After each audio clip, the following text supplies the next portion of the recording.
Hi అండి. So, మామూలుగా అందరు ఆడపిల్లలకు పుట్టినిల్లు, మెట్టినిల్లు ఒకేలాగా అస్సలుండవు. ఒకవేళ ఒకవేళ అలాంటి అదృష్టం ఉంది అంటే, ఆ అదృష్టాన్ని అస్సలు చేజార్చుకోవద్దు. ఒక్ మనం మనుషులం గాబట్టి నా మాటే నెగ్గాలి, నేనే అట్లా అనే పంతాములైతే మనకుంటాయి. అట్లాంటి పంతాలకు పోయి అలాంటి ఇల్లుని మటికి దూరం చేసుకోవద్దు. అప్పుడప్పుడు మనకనిపిస్తుంది గదా! మనుషులం గాబట్టి ప్రతీదీ మనకే ఉండాలి, మనకే దక్కాలి, మనమే గెలవాలి, మనమే బావుండాలనే ఇగో అయితే ప్రతి మనిషిలో ఉంటాది. అలాంటి పంతాలకు పోయి అలాంటి ఇల్లునైతే దూరం చేసుకోవద్దండి. అలాంటి ఇల్లుని దూరం చేసుకొని కష్టాల పాలు మనమే కావద్దు.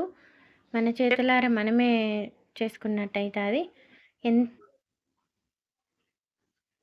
Okay friends. ఎంతమందికి అట్లాంటి ఇల్లులున్నాయో అంత మన యూట్యూబ్ ఫ్యామిలీకి ఎంతమందికి పుట్టినిల్లు, మెట్టినిల్లు ఒకేలాగా ఉండి ఆనందంగా ఉన్నారో అనేది మీ ఆనందాన్ని గూడా షేర్ చేయండి. ఓకేనా ఫ్రెండ్స్? బాయ్. వీడియో నచ్చితే లైక్ చేయడం మర్చిపోకండి. నేను ఇది ఎందుకు చెప్పానంటే, నా ఫ్రెండే అలా పుట్టినింటికి దూరమై చాలా అంటే చాలా బాధల్లో ఉంది. తన బాధ నేను చూడలేకపోయినాను. అందుకు నేను ఇది ఒకటి చెప్పినాను.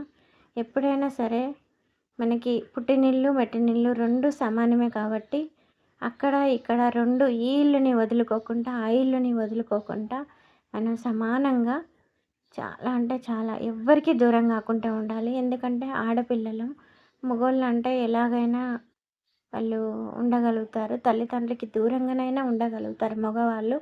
కానీ ఆడపిల్లలం ఉండలేము ఫ్రెండ్స్. మనం అమ్మా, నాన్నకి మట్టికి అస్సలు దూరంగా ఉండలేం. నేను నా ఫ్రెండ్ ద్వారా నాకు కలిగిన బాధ మీతో పంచుకున్నాను. Okay friends, bye. వీడియో నచ్చితే లైక్ చేయడం మర్చిపోకండి. వీడియో మట్టికి పూర్తిగా చూడండి. బాయ్.